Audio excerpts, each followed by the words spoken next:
Você está viajando por outra dimensão, um lugar não apenas da visão e do som, mas também da mente. Uma jornada em uma terra maravilhosa, cujos limites são os da fantasia. Sua próxima parada, além da imaginação.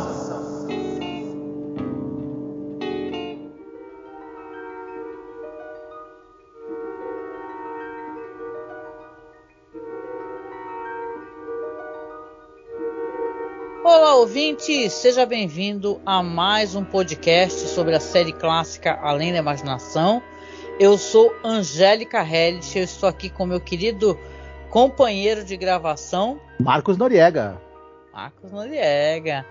E aí, Marcos, estamos chegando aí devagarinho, né, de passinho em passinho, nos encaminhando aí para metade da última temporada de The Twilight Zone, né? Exatamente, estamos avançando aqui a passos largos e tem bastante coisa interessante aí pra gente comentar, né? Sim, espero que sim. E muitos episódios bons também, né? Que não tenham episódios que a gente fique reclamando, né? Porque eu sei que tem gente que não gosta. Mas faz parte, né, gente? Mas hoje a gente tem um episódio que tem um ator muito relevante aí da série, responsável, por sinal, por transmitir, né, um dos doces momentos de Além da Imaginação, que é o Edwin, né? Isso. Tá, então beleza. Então vamos fazer assim, a gente vai falar já o nome do episódio, demais detalhes, assim que tocar a vinheta, tá? Que é a nossa vinheta de apoio. A gente precisa demais de você nesse momento, porque a gente já está conseguindo comprar as peças para o PC, tá? Então se você não nos apoia ainda, seja no Padrim, seja no Apoia-se, o link está logo abaixo aí, e realmente pensa em nos apoiar para que a gente consiga logo montar esse computador e entregar podcasts, lives mais facilmente para vocês, tá? Escuta a nossa vinheta de apoio, tá bom? Olá, eu sou a Angélica. E eu sou o Marcos. E hoje nós viemos aqui com um pedido muito importante para você que nos acompanha nesses quase 14 anos de podcast. Nos últimos tempos, o apoio que vocês têm dado pra gente tem sido muito importante, tem nos ajudado muito, e a gente pensou numa meta para poder modernizar a aparelhagem que a gente tem, para poder começar a fazer lives. Volta e meia fizemos algumas lives, principalmente agora durante House of the Dragon, né? E quem nos acompanha sabe que nosso equipamento ele é muito rudimentar, e dessa vez a gente quer tentar chegar numa meta aqui para poder pegar um bom notebook para que eu possa fazer as lives com o Marcos, fazer lives semanais, a gente gerar mais conteúdo, fazer mais coisas ao vivo, ter mais interação com os nossos ouvintes e espectadores. E óbvio, né, para você ter um notebook melhor, não é o computador positivo que eu tenho aqui na minha casa, é uma coisa mais cara, né? E detalhe, nem é um notebook de ponta, assim, o melhor notebook gamer, nada disso. É apenas um notebook onde eu possa fazer as lives, eu possa mostrar os vídeos, não travar, né, durante as lives. O ideal é que a gente tenha o dinheiro no local que não cobra a taxa, porque aí você estará ajudando a gente, né? E não enriquecer algum banco ou alguma, né, operadora. Na verdade, um computador melhor também vai agilizar a edição dos programas, né? Exatamente. Então, eu peço, o Marcos também aqui, que você nos apoie, tá? Como você pode apoiar? Você pode apoiar pelo Apoia-se, mas o Apoia-se tira uma cota, né? Tira um valor. Ou você pode apoiar via Pix também. Nos ajude a atingir essa meta. Tá certo? Então a gente deixa aqui um beijo muito gostoso, um abraço muito apertado. Fiquem todos muito bem, se cuidem. Esse episódio aqui é o 90 Years Without Slumbering, 90 anos sem dormir. É o episódio 132 no geral da série, episódio número 12 dessa temporada. É baseado na obra de um autor muito respeitado, muito incrível, que sabe que a gente ama, que é o George Clayton Johnson. Mas nesse episódio aqui houveram diferenças e alterações no conto que não agradaram George Clayton Johnson. Então ele aparece aqui com um nome fictício, né? Ele está acreditado como Johnson Smith, mas é o George Clayton Johnson, né, Marcos? Exatamente. O produtor William Froug pediu para o Richard DeRoy reescrever o texto do George Clayton Johnson para para o episódio de Além da Imaginação. E o George Clayton Johnson, como você mesma falou, não gostou nada do resultado. Esse roteirista, o Richard DeRoy, ele era um cara roteirista de televisão. Ele escreveu muitos capítulos daquela novela lá da Caldeira do Diabo, por exemplo, de séries de TV. Era um escritor ali que ele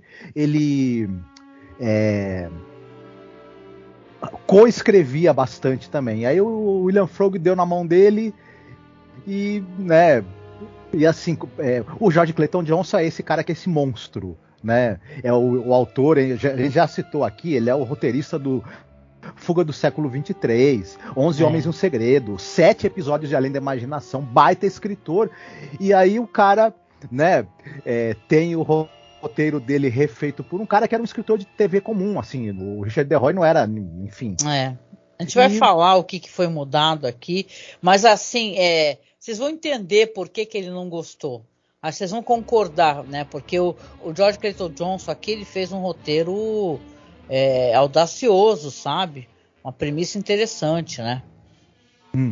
E já o roteiro do episódio, não querendo entregar, ele não tem nada de muito audacioso, infelizmente, né? Verdade. O episódio é dirigido pelo Roger Kay. Esse cara, ele dirigiu apenas um episódio de Além da Imaginação. E ele é um cara que ele começa nos anos 50 com uma série chamada Família Aldrich, que era uma comédia sobre uma família de classe média que vivia na rua Elm Street, mas não tinha Fred Krueger na série. Só para o pessoal saber, tá? E ele também dirigiu episódios de séries como Perry Mason, Os Intocáveis. E em 62 ele dirige um filme que é A Mansão do Dr. Caligari, que é um filme que é um filme de suspense aí bacana dos anos 60, mas enfim, ele não é um diretor assim de muito famoso, né? E aí no elenco chegamos no Ed Wynn. O Ed Wynn era um cara importante, um comediante, ator de bastante sucesso nos anos 50, 60. O pessoal vai lembrar que assistiu, por exemplo, Alice no País das Maravilhas no original. Ele é o cara que faz a voz do Chapeleiro Maluco. A voz dele é incrível, né? Nossa. Sim, ele tá no filme O Diário de Anne Frank, aquela versão de 59, que a Anne Frank é vivida pela Millie Perkins. E filme maravilhoso, e quem puder assistir, não deixe de ver. E tem o Ed Wynn também fazendo um personagem importante. E ele tinha o show dele na televisão, que é o Ed Wynn Show. Né? Sim. Por exemplo. Ele é o tio Albert da Mary Poppins, por exemplo. Então, enfim, uma longa carreira que o pessoal vai se lembrar do rostinho dele. Ele é um grande ator. E ele está em Além da Imaginação no belíssimo episódio One for the Angels. Isso, que é um dos primeiros episódios da primeira temporada, que é do cara que é vendedor de rua, né? Quando a morte vai buscá-lo, ele, até porque ele quer salvar uma criança, né? Ele é muito querido, ele acaba fazendo uma barganha com a morte, sabe? É um episódio que inspirou aquele filme com o Brad Pitt e o Anthony Hopkins, né? Então é um belíssimo episódio mesmo, emocionante. É um dos melhores episódios da série Além da Imaginação. E aí a gente tem no elenco o Ed Wynn. Ele vai fazer um personagem que ele mora com a neta e com o marido da neta, se eu não me engano, não é? Isso. A neta dele é feita por uma atriz chamada Carolyn Kearney. Ela participou de séries de TV como, por exemplo, Playhouse 90, que era um teledrama, né? Insight, Alfred de Hitchcock apresenta, Thriller, Rota 66, e o último papel dela foi no episódio da série Lassie. Mas eu tenho uma coisa para contar sobre ela, e é importante. No caso, você está falando da neta, né? A neta grávida do cara.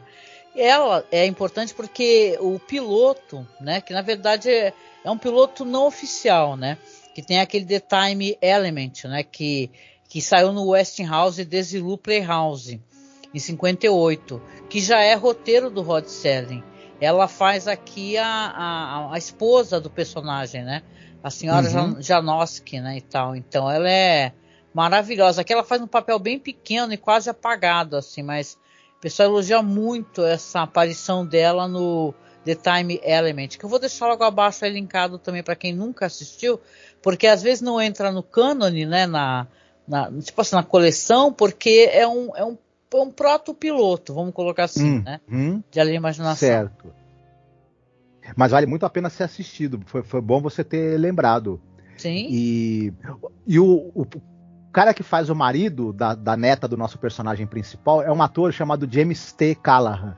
Esse cara ele tem mais de 50 anos de atuação na TV. Eu vou citar rapidamente algumas participações dele, porque infelizmente não dá para falar de tudo, que é uma carreira muito longa e, né, em muitas dezenas e dezenas de séries de TV. Mas ele começa na série do Steve Canyon, aquele personagem de quadrinhos, e ele também participa da série do Denis o Pimentinha. Lembra da série de TV do Denis o Pimentinha, que passava aí na TV nos primórdios? Uhum. Ele também tem participação em séries como Perry Mason, Rota 66, Os Intocáveis, Túnel do Tempo. Ele está também na versão para o cinema do Trópico de Câncer, aquele livro do Henry Miller. Sim. Ele é um dos protagonistas do filme, e mais recentemente ele participou de séries como A Super Máquina e a série Medium, que eu sei que é uma série que você gosta muito. Nossa, adoro, hein? Uma das séries que eu mais reassisti na minha vida, Medium, com a Patricia Arquette. Isso. Mas ele faz uma ponta em um dos episódios, né? Já tá bem idoso, inclusive, quando ele participou da série Medium, que ele faleceu em 2007. Ai, nossa, caramba. Séries antigas, né? Você vai ver, é difícil ter elenco vivo, né? Queria aproveitar, né, para que a gente já está comentando aqui, até para que a gente possa dar os desdobramentos e tudo, comentar o que a gente achou, o que deixou de achar. Hoje é minha vez de fazer a sinopse, né? E eu vou fazê-la então, né? E depois a gente continua, tá certo? Certo. Vamos lá. O Sam Fortsman, interpretado pelo Ed Wynn, ele é um velhinho, muito idoso. Ele mora junto com a neta dele, que está grávida, e o marido dela. Ele fica o tempo todo trabalhando numa espécie de relógio de pêndulo, né? Que é um daqueles relógios antigos, barulhentos, né?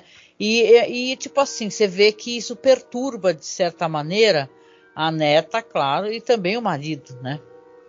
Aí eles reparam que ele tem uma certa obsessão, né? Obrigam o senhor idoso a falar com o psiquiatra, né? E tal. Aí ele conta a história do relógio. Ele fala que o pai dele comprou o relógio no dia que ele nasceu e que ele tem uma obsessão. Ele acha que se o relógio parar de funcionar, ele pode morrer, né? E ele acha que, na verdade, o psiquiatra fazendo a leitura dele, que é uma obsessão dele, né, por esse relógio, e ele aconselha, inclusive, a vendê-lo, né? A partir daí a gente vai ter, então, as medidas, né? Uma história muito simples, não tem muito o que falar, mas as medidas que a família vai tomar referente a essa obsessão do Sam com o relógio, né? As coisas que eles vão fazer e algumas decisões, né? Que vão ser feitas pelo próprio personagem mais pra frente, né? Vamos colocar assim, ele vai mudar o jeito de pensar sobre alguma coisa de maneira meio abrupta. Isso aqui é a história aqui, entendeu? Então a gente tem um conflito familiar onde o relógio, né? Esse relógio que ele acredita que se o relógio parar, ele morre, é a fonte desse conflito também. Sim. Pois é. Esse é mais um episódio que me deixou assim, como é que eu vou dizer? Ele tem como ponto alto, na minha opinião, né, a presença do Ed Wynn, eu acho que é sempre marcante, e ele consegue sempre transmitir uma certa doçura e uma simpatia para os personagens dele, que acabam tocando, né, a gente. Embora, para mim, esse roteiro, ele, como você mesma falou, ela é uma história bem simples, ela tem poucos desdobramentos e, ao mesmo tempo, ela tem algumas inconsistências, na minha opinião, e que me tiraram um pouco também da história, né? Eu acho que talvez essas inconsistências também tenham sido visíveis para você, e fica uma coisa, porque já começa, por exemplo, 90 anos sem dormir, né? O personagem, ele tem 70 anos, 75 anos no episódio. Esses 90 anos saíram da onde?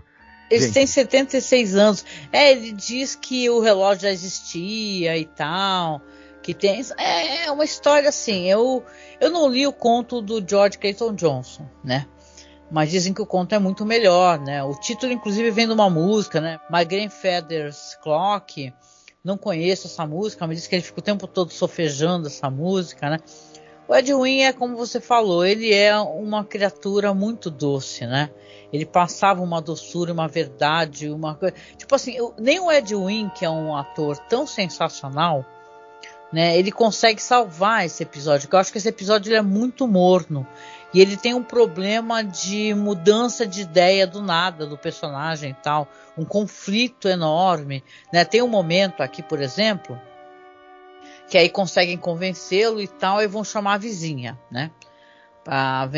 Ele quer vender o relógio, convencem ele a vender o relógio, só que ele quer poder ir lá na casa da vizinha se ele vender o relógio lá para dar corda, né? Porque esses relógios aí, gente, são relógios antigos que você tem que dar corda, ou seja, tu vira, né? Imagina você vira refém do relógio, né? Uhum. Uma coisa que você tem que dar corda, Isso. senão para de funcionar. E ele acha que o relógio parar e morre. Você tem que olhar num outro relógio para saber se é hora de dar corda naquele relógio, né? É bizarro, não? Então, tudo bem, a gente entende, é uma outra época, né, e tal, é um relógio muito bonito, né, apesar que eu acho que eu não teria um relógio desse na minha casa, imagina à noite ele fazendo barulhão, né, com aqueles, né, que eles fazem no meio da noite.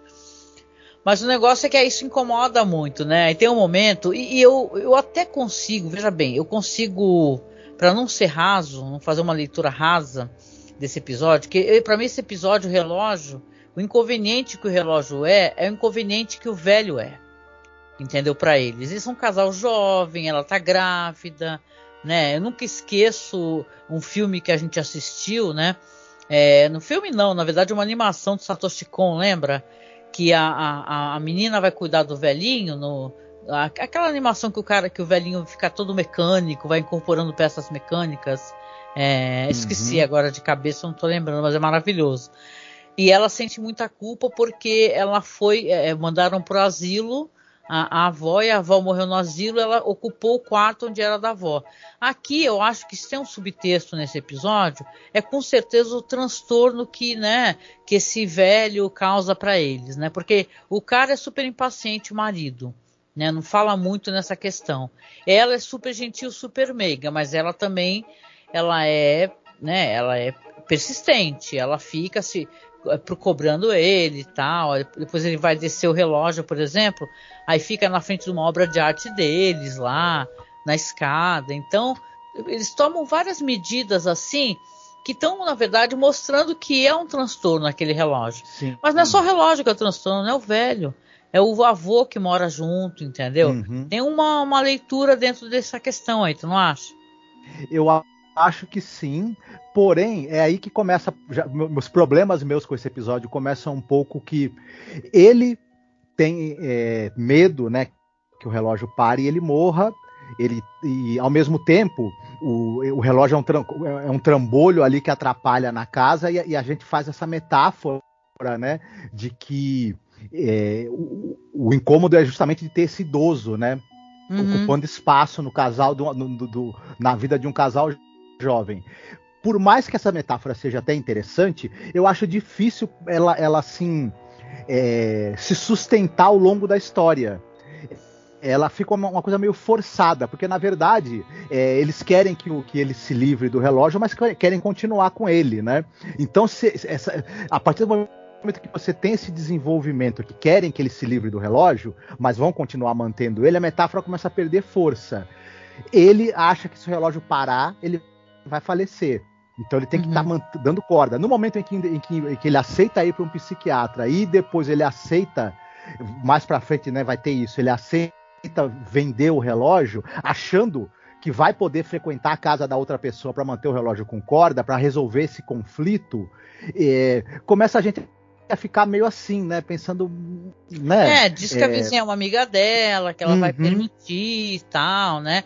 Mas aí na primeira viagem isso daí já cai por terra, né? Eu fiquei com essa impressão também que, tipo assim, já mandaram o senhorzinho pro psiquiatra, entendeu? Já pra jogar aquela cartada de tá ficando gaga, entendeu? Eles parecem todos muito gentis, a netinha fica, sim, fofozinho, me lembrou até o Pinóquio, né? E tal, mas eu acho que né, a minha visão dessa história é que que é assim, você é legal se você não tiver gaga e não estiver importunando. Isso. Se estiver importunando, a gente vai dar um jeito em você que nem a gente deu no relógio. Por quê? Porque eles vão fazer esse acordo com a vizinha, só que, poxa, ele tá achando que tá tudo bem, né? Ele aceitou vender o relógio com esse detalhe, né? Que eles têm que deixar ele lá da corda. Tem que deixar ficar em cima do relógio. E quem é que aceita vender alguma coisa se vai ficar um senhor idoso o tempo todo dentro na casa?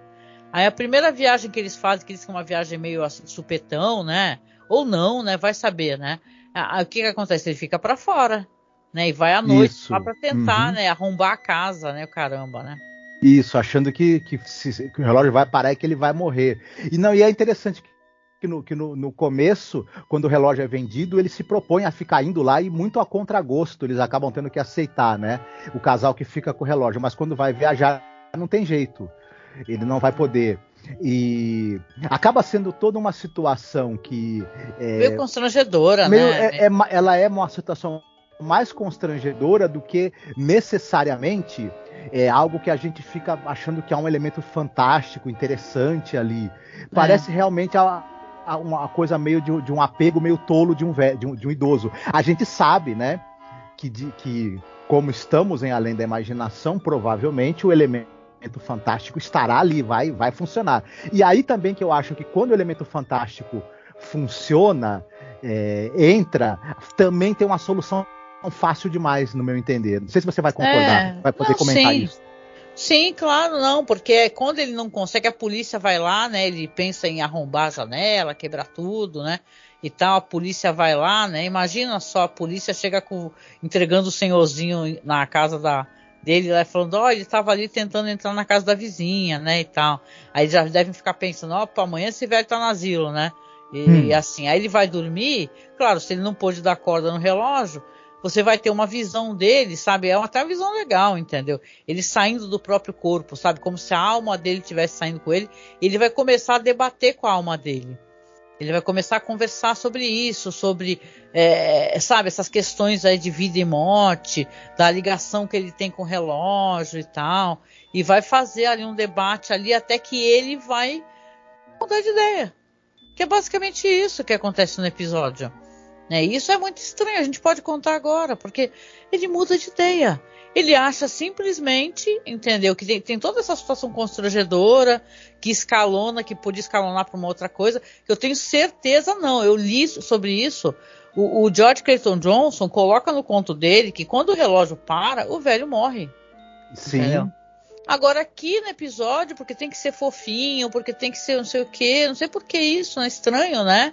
E tal, mas é aquele negócio que a gente andou conversando, problema de produção, alteração de showrunner, aí fica essa palhaçada, muita gente dando pitaco, entendeu? 5 anos já, o 5º ano, fazendo Além da Imaginação, eu acho que alguém teve ideia genial de falar, não bota esse velho morrendo aí não, porque vai deixar triste a família mediana americana. Mas seria na verdade seria o que traria um drama realmente para a história, faria esse elemento fantástico fazer muito sentido e seria muito mais interessante. Agora ele chega e negocia com a própria alma dele, você não vai deixar por favor, dá para você continuar no meu corpo, porque eu quero viver mais um pouco, apesar quero aproveitar meu netinho, né? Meu bisnetinho. Até essa cena, ela é meio confusa, porque parece que a alma dele, ela vai pro umbral, mas resolve deixar uma parte dela no corpo dele para ele poder continuar vivendo. É um negócio que é um acordo também que não faz sentido nenhum. A gente tenta entender o que ele negociou exatamente com a própria alma dele, e é meio até difícil de entender como é que eles chegaram nesse acordo. É uma solução muito... realmente conveniente demais e tira tem todo um drama até, porque tem um momento até que a gente pensa que ele vai morrer, né? Que ele rola pela escada e tal, ele começa, tipo, o coração dele, as batidas reduzirem e tal, isso tudo antes, né, dessa negociação, e ele fala, nossa, caraca, morreu, mas até isso é uma coisa falsa, é uma enganação, né, pra gente que é espectador, né? E, cara, é como se tu pegasse um drama que ele não está sendo bem desenvolvido e que não consegue ser contido todo pela atuação do Ed Wynn, que ele é incrível mesmo, realmente. Ele passa uma doçura e um amor muito forte, né? E você tem ali um final muito capenga, né? Porque aí ele vai falar para ela no dia seguinte, vai falar assim, ai, minha netinha, é Marnie, né, o nome dela. Minha netinha, eu resolvi que tá tudo bem, eu não tô mais obcecado pelo relógio, não. Eu quero aqui ficar, crescer, levar meu bisnetinho na escola e bababá. Saca, é assim que termina o episódio. É um episódio fofinho, totalmente whatever, assim. De Twilight Zone e pior. Concordo com o George Clayton Johnson, tenho certeza que os elementos que ele colocou no conto devem ter sido bem mais interessantes, né? E foram alterados aqui, e você sabe, né? Que depois até as pessoas vão se estranhando, né? Depois elas vão até se afastando. Eu acho que isso aí causa até o afastamento de certa maneira, né? Infelizmente mesmo. O nome do conto do George Clayton Johnson é o Tick of Time. Para quem quiser procurar em inglês, talvez tenha um PDF por aí, né? Mas é isso que é o episódio. É um episódio muito bobinho, fofinho e tal. Aí o velho acha que vai ficar dando corda no relógio. Tem essa leitura do inconveniente que eu fiz, né? Pelo menos você também. Que ele é inconveniente porque ele é velho, né? E tal. Então eu acho interessante você analisar por essa perspectiva, né? E muita honra assim por ter o Ed Wynn, que é um grande ator. Ele é um grande ator assim. Se tem algo que vale a pena no episódio é por ele, principalmente não tirando a importância dos outros atores em cena, mas ele é um grande ator. Ele trabalhou no Requiem para um Peso Pesado. Sabe? Sim. Então ele é incrível. Ele tem, eu acho, sério mesmo, ele é emocionante o Ed Wynn. Mas nem o Ed Wynn consegue, cara, porque é muito ralo. Muito bobo, né? E sim, é uma pena, inclusive, né? Porque a gente já comentou que um dos pontos fortes da série são os roteiros, né? Mas infelizmente aí nessa reta final, alguns episódios acabam sendo prejudicados justamente por esse fundamento, né? O roteiro, que não é aquilo tudo, né? Seja porque o Serling ele não estava na melhor forma dele, ou seja porque os produtores acabaram por algum metendo motivo, a mão, né? Isso, acabaram ou não escolhendo os melhores roteiros que eles tinham à disposição, ou sugerindo mudanças que acabaram não sendo boas, né? Nos roteiros. É verdade. Eu acho que é um episódio que ele acaba não entrando em nenhuma lista, né? Porque não é importante o suficiente para as pessoas, né? Então é uma pena, né? Infelizmente, né? Mas eu acho bem bobinho mesmo, assim. É o tipo de coisa que eu não reassistiria, não, né? Mas vamos lá, então. Vamos para a parte que é uma parte que a gente gosta bastante, que é a parte de recomendações, gente. Porque se o episódio não for essa Coca-Cola toda, a gente pode recomendar uma coisa super legal para o pessoal poder assistir, né? Sim. Quer começar? Eu começo. Eu vou falar. Essa história me fez pensar sobre essa questão, obviamente, do medo da morte, a relação que as pessoas têm com essa coisa do fim da vida e os ritos, né, relacionados com isso. E tem um filme que eu gosto demais, já falamos desse filme várias vezes, mas eu não me canso de falar e de recomendar, que é A Partida, o Okuribito. Nossa, aí tu me pegou aí no coração, hein? Pelo amor de Deus. Esse é tipo um dos filmes que eu não consigo chegar no final, não tô enxergando mais o filme, já tô soluçando tanto, chorando desesperadamente. Desculpa. É um filme do Yojiro Takita, que, se eu não me engano, ele ganhou o Oscar de filme estrangeiro em 2008, isso, né? Ganhou. Então, foi premiado com o Oscar de filme estrangeiro merecidamente, e é um filme, como você mesma falou, ele é um filme que ele é redondo no que ele se propõe. A história, que para quem não assistiu ainda, é um cara que ele é um músico, ele é violoncelista, só que a orquestra na qual ele toca, ela é desmanchada e ele fica desempregado, e ele é recém-casado, a esposa tá grávida, se eu não me engano, né? Sim. Não tá grávida não, ele é casado com a esposa, os dois trabalham e ele fica desempregado e sem um centavo, né? Só que ele tem a casa da mãe, né? Que a mãe faleceu e tal. Isso, então ele precisa muito de um dinheiro, e ele vê um emprego que é relacionado com partidas, você ser um auxiliar de partidas.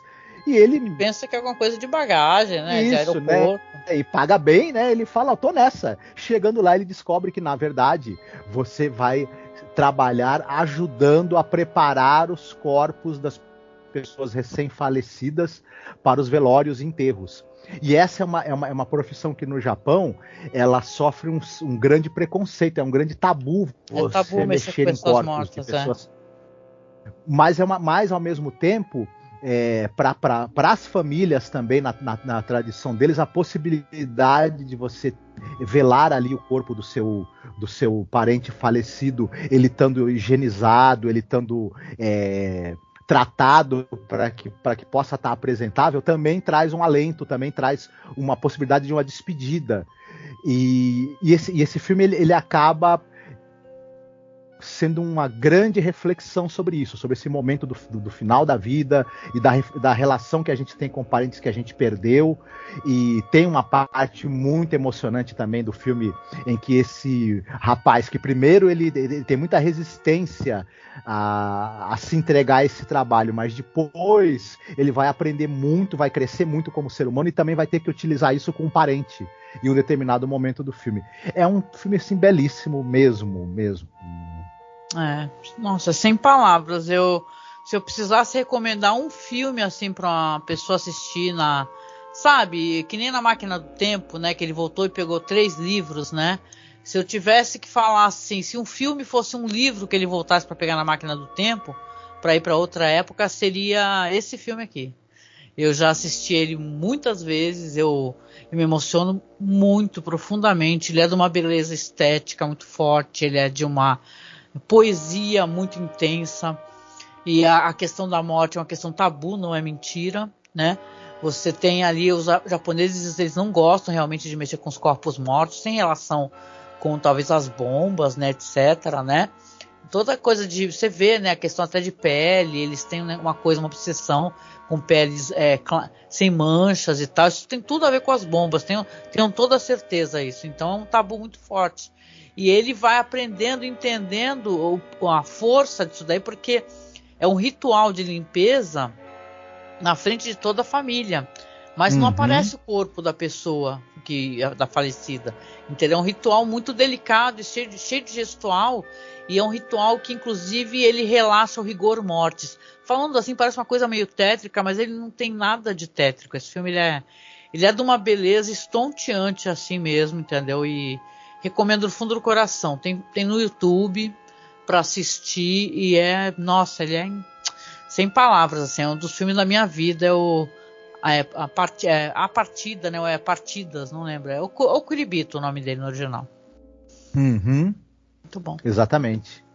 E você, o que você tem para recomendar pra gente? Olha, eu vou fazer, de certa maneira, o que eu vou recomendar tem link com o que você recomendou, né? Eu gosto muito do Akira Kurosawa, gente. A gente já gravou, eu acho que um programa falando do lindíssimo filme do Akira Kurosawa, né? Que é aquele filme de amizade, né, Marcos? Lembra? Que o Douglas até cantou, tão bonito o filme, né? Um belíssimo filme. Mas eu vou falar aqui de um outro filme do Kurosawa, que é um filme que não vejo muitas pessoas falarem, mas ele é um filme que ele tem a ver com a ser idoso, com a lembrança, com a memória, que é o Rhapsódia em Agosto, né? Esse filme aí é um filme que ele vai falar sobre a memória. Por quê? Porque você vai ter ali uma história onde uns netos estão... tem uma coisa também de conflito geracional, né? E tal, né? Porque eles estão ali visitando uma avó, e essa avó é uma das sobreviventes da bomba de Hiroshima, Nagasaki e tal, né? Uma dessas localidades. E vai ter aquele confronto de gerações, eles descobrirem um pouco sobre a história dela, das fotos, né? E tal. E você vê que é muito legal. Aliás, esse filme é interessante que ele tem o Richard Gere, né? E tal, né? Ele tem o Richard Gere no filme. E você vê assim, o que eu recordo dele assim é que ele tem uma das cenas mais incríveis também que eu já vi, que faz uma menção à questão do tempo e do esquecimento, né? Porque tem um momento, até a capa do DVD, que ela tá lutando contra a chuva e o vento, E o guarda-chuva que ela tá segurando, a senhora bem dozinha, que ela tá segurando, tá todo virado para trás, assim, ela lutando, que é meio como se ela estivesse lutando contra o esquecimento, sabe? Porque os netos não conhecem a história deles, não conhecem todos os relatos da bomba e tal. E você vê, e não é invenção, porque quando nós gravamos sobre Game Pés Descalços, tem um podcast maravilhoso sobre esse mangá. Nós falamos sobre alguns documentários, Clarão Chuva Negra e tal. E quando as pessoas jovens eram encontradas assim na rua, tá em Tóquio, falava assim, poxa, você sabe que dia que é hoje? Era o dia que a bomba tinha caído, a primeira bomba. As pessoas falam, não sei não, o que aconteceu? As pessoas não sabem e tal. Então, o esquecimento é uma das coisas que faz com que, né, que as pessoas parem de lutar, né, porque caiu no esquecimento, né. Aquele idoso sobrevivente da bomba, né, tem pouquíssimos, porque muitos tiveram problemas de saúde, câncer, né, porque a própria mãe do mangaka, né, do Game Pés Descalços, no relato ele fala, né, que não sobrou nada da mãe, porque no ritual funerário japonês, da cremação e tal, você tem, dentro do ritual, eles pegam partes dos ossos, né, da pessoa cremada e coloca na urna, e tem toda uma ritualística. O dela, da mãe do mangaka, qual é o nome do mangaka do game? Keiji Nakazawa. Olha, Keiji Nakazawa, lembrava assim, mas não sabia se estava certo. Ele fala que não sobrou nada de ossos assim da mãe, quando ela foi cremada, que não tinha nada, porque foi afetada pela bomba, entendeu? Por radiação, né? Muitas pessoas, é uma história de relato terrível, né? Mas você tem em Rhapsody de Agosto essa descoberta dos jovens assim com a avó, né? E tal, as fotos de família, os acontecimentos referentes. Claro, não é que eles desconheçam, mas é que eles não sabem a relação dela com isso, né? Eles vão lá naquele local lá que é o arco, né? Que ficou de pé e tal, e começam a compreender a história e a importância dela, né? E eles são todos de classe média, né? Então você tem ali uma diferença muito grande até na criação do sofrimento, né? Que ela, uma mulher ali da época, né, da Segunda Guerra Mundial. Então é muito bonito, sem palavras, é uma coisa assim. O Kurosawa, ele tem uma sensibilidade absurda, né? Foi um grande diretor, né? E muita gente fala de vários filmes. Aliás, eu sou doida para fazer qualquer hora, que é uma loucura fazer um podcast especial do Kurosawa, sabe? Ele tem uma sensibilidade, né, Marcos? O jeito como ele conta as histórias, né? Histórias sobre amizade, histórias sobre tragédias, né? Histórias sobre aventuras. Ele era um cara que ele tinha essa habilidade de lidar com diferentes gêneros, todos sob uma perspectiva humanista muito forte, né? Ele era muito influenciado também pelo cinema ocidental, ele fazia essa ponte, né, entre a tradição do cinema japonês e uma abertura também para enfoques mais próximos também do que o Ocidente trazia, né? O grande cinema europeu da época em que Kurosawa estava atuando. Então com certeza é um dos mais importantes aí, né, do século XX. Nossa, eu sinceramente, Kurosawa é uma das minhas paixões, assim, sabe? Esse filme é belíssimo, assim, e você fazer uma sessão dupla, sabe, ouvinte, de partidas, né? Esse filme que o Marcos falou, e depois assistir, ou fazer o contrário, talvez, né, Marcos, inverter, né? Já pela questão da época, né? Você pegar assistir um ou outro, né? Acho que até independe da ordem. Você vê o quanto é interessante, né? Você compreender sobre a vida, sobre a morte, sobre envelhecer, né? Sobre lembrança, sobre memória, sobre respeito ao idoso, né? Porque a gente tem que, hoje em dia, até a gente vê umas paradas assim, mó triste, as minas tirando sarro da mulher mais velha de 40 anos fazendo faculdade, né? Como se fosse uma coisa ridícula, né? Ela está fazendo faculdade com 40 anos, gente. Olha só, tem 51, né? É o tipo de coisa que me desespera, assim, que eu falo, nossa, eu vou entrar na Twitch e vão rir da minha cara, né? Que eu sou ridícula, né? Então, essa espécie de pessoa que a gente mais velha tem pavor. Mas, né, a gente não pode se apavorar, né? Eu tava aqui no Twitter vendo um tweet da Nicole Puzzi que ela fez para essas meninas aí. E ela tava falando o seguinte: olha, eu tenho 65 anos de idade. lúcida, extremamente bem de saúde, extremamente ativa, e ela falou, e a minha filha, ela tem 40 anos de idade, ela é professora de taekwondo e de artes marciais, eu duvido alguma de vocês chegar aos 40 anos como a minha filha tá, ou como eu estou. Eu sei que é fácil a gente crucificar as pessoas, né, e diabolizar, né. Eu acho que é uma coisa de juventude, as pessoas fazem merda, né. Você já pensou a gente comparar o tipo de pessoas que a gente é hoje com quem éramos, sei lá, 30 anos atrás, 40 anos atrás? Sim. Então é assim, é um erro, né. As pessoas deveriam poder talvez ser perdoadas, né. Espero que elas, essa altura do campeonato, já tenham raciocinado que isso aí não é uma coisa que não se deve fazer, humilhar as pessoas por ser mais velha, por achar que a pessoa não pode ter direito à educação. A gente que é mulher, né, eu sei disso, tu passa a vida inteira trabalhando, criando filho e tal, e às vezes você não consegue fazer todos os cursos que você gostaria, às vezes não fazer nenhum, não fazer faculdade, não se especializar em ensino que você quer fazer por falta de grana, então é complicado, né? Então é fácil para quem tem tudo tirar sarro para quem não tem acesso, né? Então assim, que as coisas mudem, que elas que tenham seus corações tocados e que seja um aprendizado, né? Isso daí. Sem dúvida. There is a fifth dimension. Beyond that which is known to man.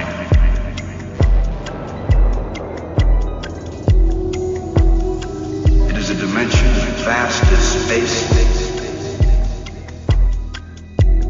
and as timeless as infinity.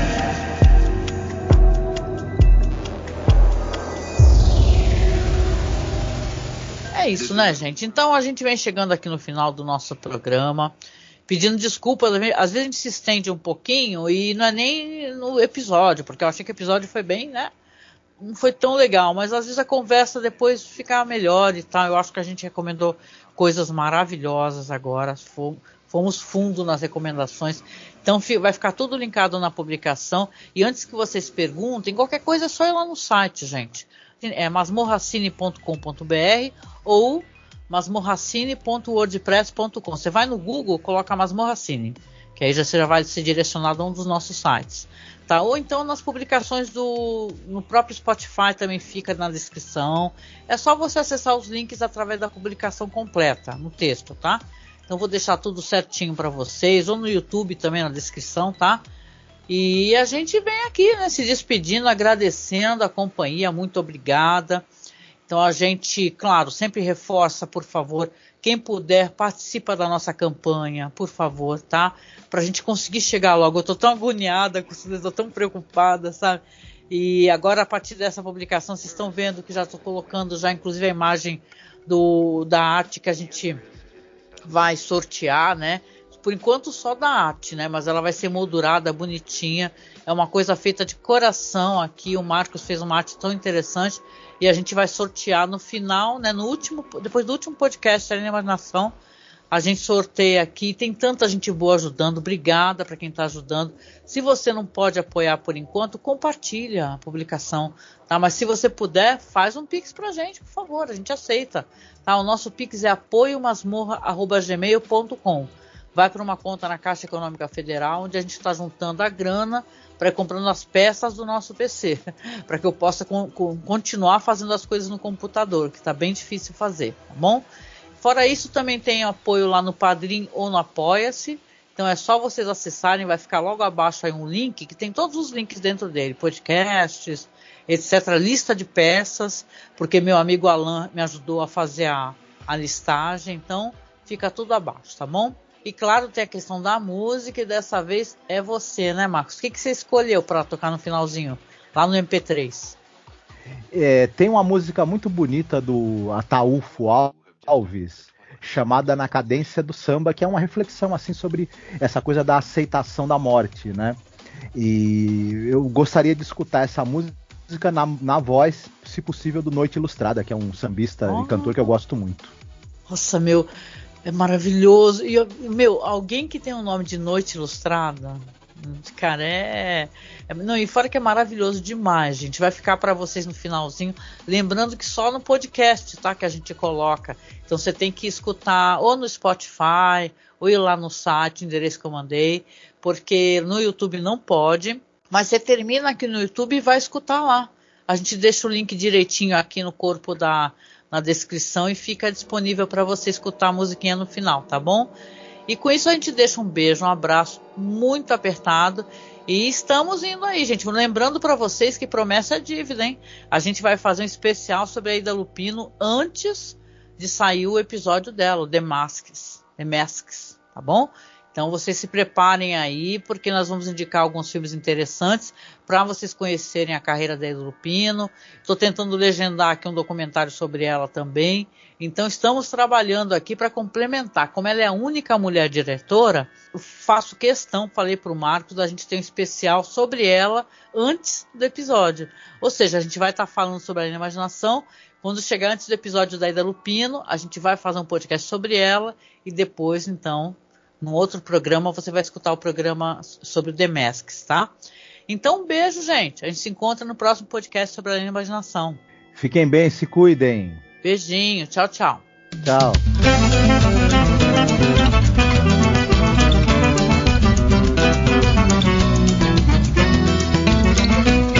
Sei que vou morrer, não sei o dia.